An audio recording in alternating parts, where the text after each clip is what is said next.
बेटा आज हम स्टार्ट करने जा रहे हैं इंशाल्लाह हमारा टॉपिक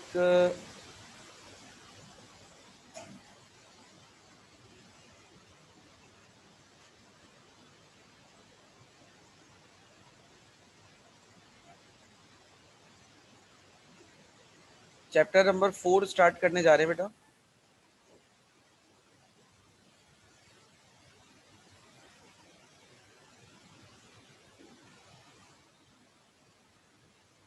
चैप्टर नंबर 4 का नाम है बेटा हमारे पास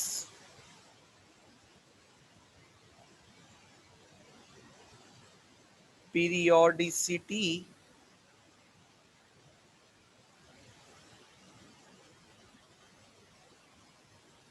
पीरियोडिसिटी ऑफ एलिमेंट्स।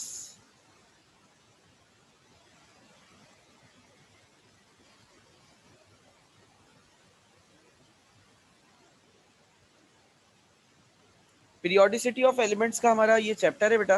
और केमिस्ट्री के लिहाज से मेरी नज़र में सबसे बेसिक अगर बात की जाए, बात करें इस हवाले से, तो I think so it is very very basic type of thing जो कि अभी हम देखने जा रहे हैं, जो कि अभी हम पढ़ने जा रहे हैं इंशाल्लाह।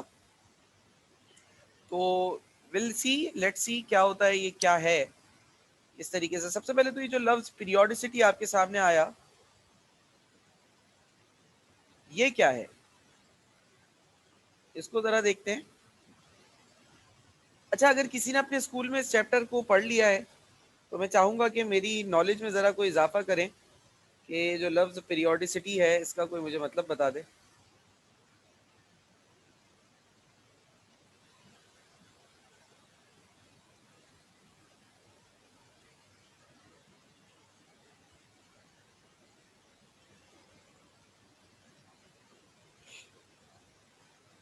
क्या हो बेटा, जवाब दीजिए। नहीं पढ़ा अभी तक ये चैप्टर। अच्छा, पीरियोडिसिटी का अगर हम डिक्शनरी या गूगल मीनिंग देखें तो इसका हमें मीनिंग मिलता है tendency to recur. Tendency to recur. अच्छा, अब what does this word means tendency to recur. Tendency का मतलब होता है, tendency means ability to recur. Recur का मतलब होता है रिपीट। टेंडेंसी टू रिपीट यानी एबिलिटी टू रिपीट। अच्छा, क्या चीज रिपीट हो रही है यहाँ पर बेटा? कोई ऐसी चीज भी तो हो ना जो रिपीटेशन में आ रही हो। So will get know about that कि क्या होती है रिपीटेशन यहाँ पर। तो रिपीटेशन होती है बेसिकली प्रॉपर्टीज ऑफ एलिमेंट्स की।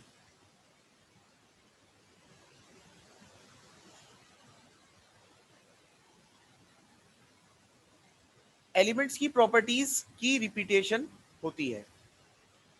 अच्छा, अब मजीद आगे मैं कोई बात करूं उससे पहले मैं चाह रहा हूं कि मैं आप लोगों को असल वो चीज दिखा दूं जिसके लिए हम ये चैप्टर पढ़ना चाह रहे हैं या चैप्टर पढ़ने जा रहे हैं।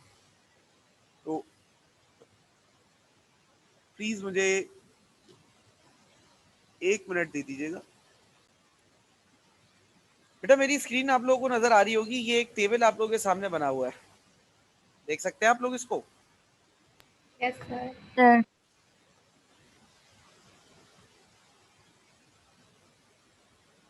बेटा ये कहलाता है हमारे पास, इसे कहते हैं हम पीरियोडिक टेबल। अच्छा, पीरियोडिक का मतलब अभी हम देख चुके हैं। पीरियोडिक का मतलब क्या है? Tendency to repeat. और मैंने बताया कि रिपीट यहाँ पर क्या हो रहा है, रिपीट हो रही है बेटा basically properties of elements. Elements की प्रॉपर्टीज यहाँ पर रिपीट हो रही है, ठीक है ना? ठीक है। अच्छा, अब यहाँ देखो, ये जितनी भी मेहनत हमारे पास यहाँ अभी हुई हुई है, ये सारी की सारी मेहनत इस टेबल को बनाने के लिए की गई है जो आप लोग अभी अपने सामने देख रहे हैं। इस चैप्टर में जो भी हम पढ़ेंगे, हम इस चैप्टर में ना इस टेबल तक आएंगे ये कहलाता है हमारे पास, इसे कहते हैं, इसका नाम है मॉडर्न पीरियोडिक टेबल। इसे हम कहते हैं मॉडर्न पीरियोडिक टेबल, ठीक है ना।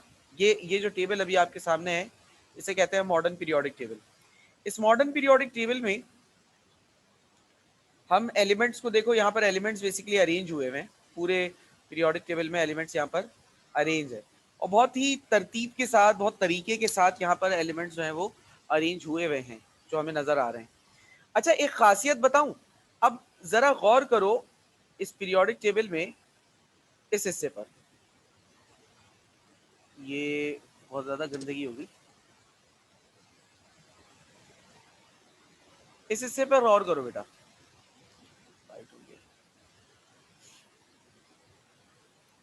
ये जो मैं हाईलाइट कर रहा हूं, इस हिस्से को जरा सा गौर करो कि ये हिस्सा जो है,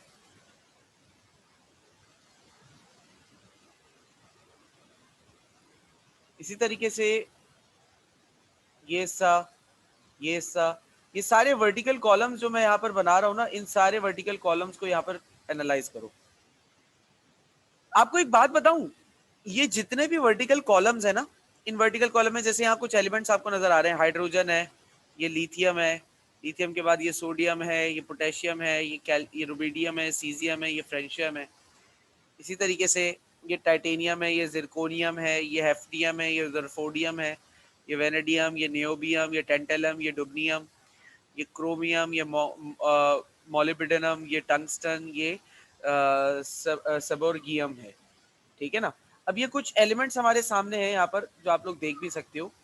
ये जो एक ग्रुप में एलिमेंट्स आ रहे हैं ना इस पीरियोडिक टेबल में, खासियत ये है इस पीरियोडिक टेबल की कि एक ग्रुप के अंदर जितने भी एलिमेंट्स आ रहे हैं, उनकी बहुत सारी प्रॉपर्टीज आपस में मिलती जुलती हैं। सर, इससे हमें क्या फायदा हो रहा है? इससे बेटा हमें फायदा ये हो रहा है कि हमें अलग अलग एलिमेंट्स की प्रॉपर्टीज याद करने की जरूरत नहीं है।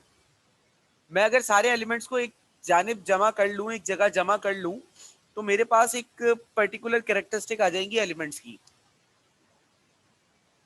इन सारे एलिमेंट्स को एक जगह कलेक्टिवली मैंने जमा कर लिया, तो अब देखो इनको जब मैंने टेबल की शक्ल में डाल दिया, अब मैं सिर्फ इस जो ये पहला वाला एलिमेंट है, ये वाला बोरॉन, इसको देखूंगा, और इसकी प्रॉपर्टीज के हिसाब से मैं बाकी एलिमेंट की प्रॉपर्टीज को बताता चला जाऊंगा कि बाकी एलिमेंट्स की प्रॉपर्टीज कैसी होंगी, क्या होंगी। बात समझ में आ रही है बेटा मेरी? Yes sir. तो इस चैप्टर में बेसिकली हम जी सर। इस पीरियोडिक टेबल तक कैसे आए ये बताना है। तो शुरुआत में आपके पास कुछ हिस्टोरिक पॉइंट्स होंगे, ठीक है बेटा। पीरियोडिसिटी समझ में आ गया? अच्छा, इसको हम एक और बात भी तो कह सकते हैं ना, अगर हम एलिमेंट को क्लासिफाई कर रहे हैं, हम ये भी तो कह सकते हैं, it is the classification of element. ये क्या है? ये एलिमेंट की क्लासिफिकेशंस हैं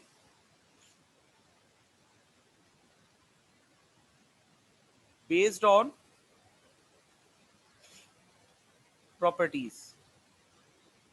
एलिमेंट्स की क्लासिफिकेशन है किस पर बेस कर रही है? प्रॉपर्टीज। अब मिसाल के तौर पर ये ऐसे ही है बेटा कि मैं एक बोरे में, मिसाल के तौर पे हमारे पास कुछ बॉल्स भरी हुई हैं, ठीक है, 120 बॉल्स हैं एक बोरे में मेरे पास, और बॉल्स का जो कलर है, रेड है, ग्रीन है, ब्लू है, ठीक है ना, रेड ग्रीन ब्लू, 3 कलर्स की बॉल है। अब मैं आपके पास आऊं, वो बोरा ला के रखूं, मैं बोलूं बेटा एक काम करो, ये बोरे में ना बॉल्स हैं रेड ग्रीन ब्लू कलर की, इनको ना रेड बॉल्स को अलग कर लो, ग्रीन बॉल्स को अलग कर लो, ब्लू बॉल्स को अलग कर लो। यानी कि जो भी कलर्स है ना बॉल के, उन कलर्स को एक दूसरे से सेपरेट आउट कर लो, बस। यानी कि बॉल्स के अलग अलग कलर्स की बुनियाद पर उनको सेपरेट कर लो। तो आप बड़ी आसानी से इस काम को शायद कर सकते हैं। तो यहां पर भी बेसिकली क्लासिफिकेशन ही हो रही है एलिमेंट्स की, बट किसकी बुनियाद पर? प्रॉपर्टीज की बुनियाद पे। Am I clear? Yes sir. Yes sir. अच्छा, यस सर। सबसे पहली क्लासिफिकेशन इस दुनिया की अल राजी नाम के हमारे मुसलमान साइंसदान ने की थी, और बड़ी इंपॉर्टेंट क्लासिफिकेशन है और आज तक की वैलिड क्लासिफिकेशन है। अल राजी ने कहा कि इस दुनिया में 2 तरह की चीजें पाई जाती हैं। चैप्टर 1 में भी पढ़ाया था मैंने आपको। या तो चीजें लिविंग होती हैं या फिर चीजें नॉन लिविंग होती नॉन हैं। लिविंग। ये जिक्र किया किसने? हमसे किया अल-राजी ने इसका जिक्र। अल-राजी के बाद एक और साइंटिस्ट आए जिनका नाम था लेवॉइजे। कुछ क्लासिफिकेशन लेवॉइजे ने भी की। लेवॉइजे ने कहा इस दुनिया में दो तरह की चीजें पाई जाती हैं, या तो चीजें मेटल होती हैं या फिर चीजें नॉन मेटल होती हैं, नॉन कोई मेटल तीसरी होती है। चीज नहीं होगी। अच्छा, लेवाइजे साहब की एक क्लासिफिकेशन ना गलत साबित हो गई, पता है कब? कुछ टाइम बाद एक तीसरी तरह की चीज डिस्कवर हुई जिसका नाम था मेटालॉइड, जिसका नाम रखा गया मेटालॉइड। पता है ये मेटालॉइड क्या होता है? मेटालॉइड एक ऐसा सब्सटेंस होता है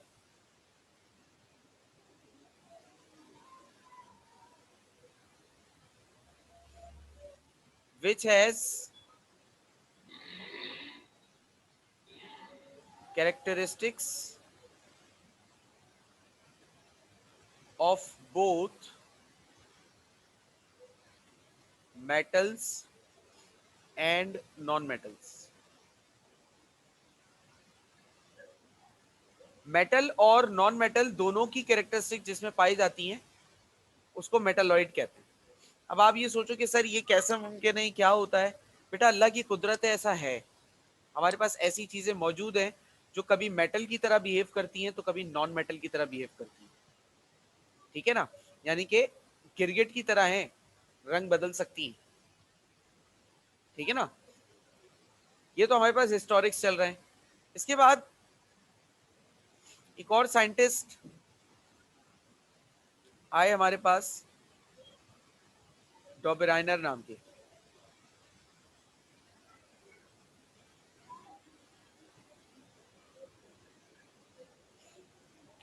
डॉबराइनर्स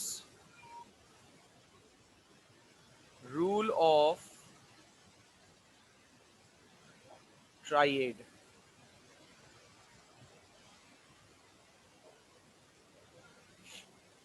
डॉबराइनर्स रूल ऑफ ट्राइएड, ट्राइएड का रूल डॉबराइनर का। अब इसकी स्टेटमेंट देखते हैं। अच्छा, ट्राइएड क्या होता है? ट्राइएड कहते हैं बेटा ग्रुप ऑफ थ्री को, group of three substances.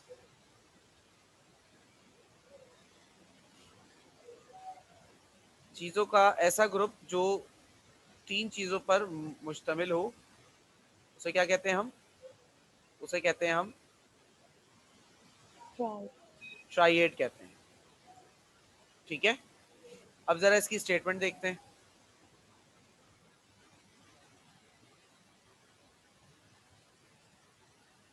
Central atom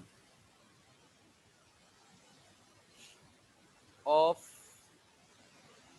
each set of triad had an atomic mass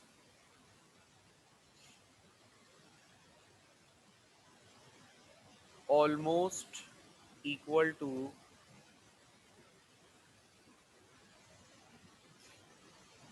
arithmetic mean of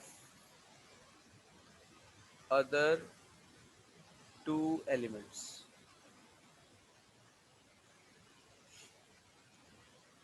Central atom of each set of triad had an atomic mass almost equal to arithmetic mean of other two elements। अच्छा, Döbereiner ने ये जो law अपना rule बताया था, ये 1820s में बताया था। मुझे एग्जैक्टली ईयर याद नहीं है, 1820s में बताया था, शायद 1828 है। 1828 तक तकरीबन 15 टू 18 एलिमेंट्स वाज नोन।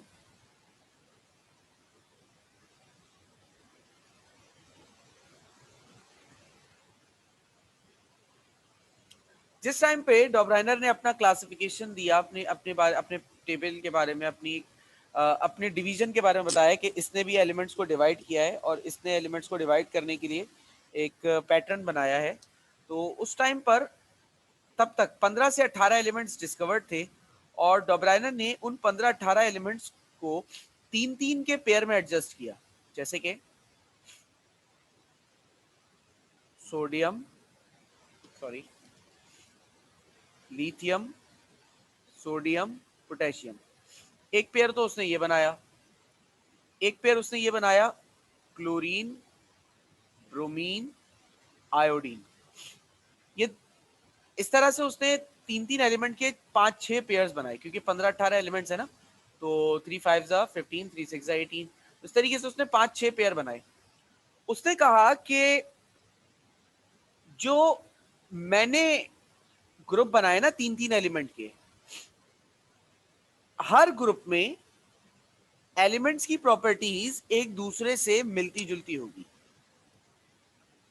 क्या होगा? हर ग्रुप में एलिमेंट्स की प्रॉपर्टीज आपस में मिलती जुलती होगी।